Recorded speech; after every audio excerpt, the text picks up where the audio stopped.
বাদ দিয়ে আমরা বিএনপি দল করি, আগেতেই বিএনপি করি, আর নো বিএনপি আছি, পরেও থাকবো। আন্দোলনও দুই সাইডে করছি, দেখা যায় ডাইরেক্ট গাজীপুর সীতা আবদুল্লাপুর থেকে শুরু করছি, একবার যাত্রাবাড়ি পর্যন্ত। এই মিছিলেও মকসেদ আছে, এই মিছিলেও মকসেদ আছে। পাঁচটা আন্দোলনে মকসেদ গেছে, ও এলাকার মানুষ জানে না বিএনপি যে করছি। আমার গ্রামবাসীও কম বেশি সবাই জানে। এখন আমাকে বিএনপি তো সেই কথা ঘটনা হয়েছে যে কোনো দামি নেই। এটা কিরা বিএনপি হচ্ছে আর কিরা আওয়ামী লীগ করছে, সব একাকার।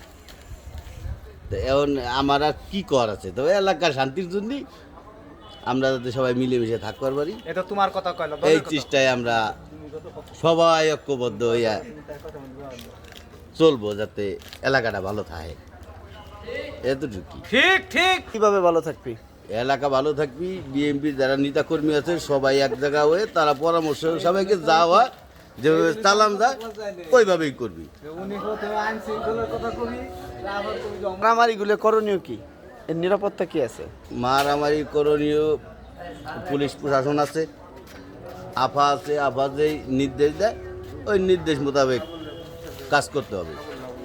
একজন ঠেকাই দিলে ইনশাল্লাহ আমি মনে করি যে এলাকা ঠান্ডা। এলাকাটা আছে, আমাকে বসে কোনো গেঞ্জাম নাই।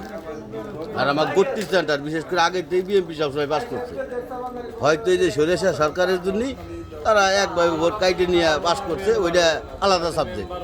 কিন্তু ৩২ সেন্টার বিএনপি সেন্টার, এটা করতে হবে, এটা মানতে হবে।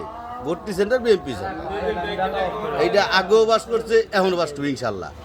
তবে আমরা চাই আমরা জনগণ যারা আছি সবাই মিলেমিশেই আবারও এই রিঙ্কু আবারে আমরা সংসদে পাঠাবো ইনশাল্লাহ।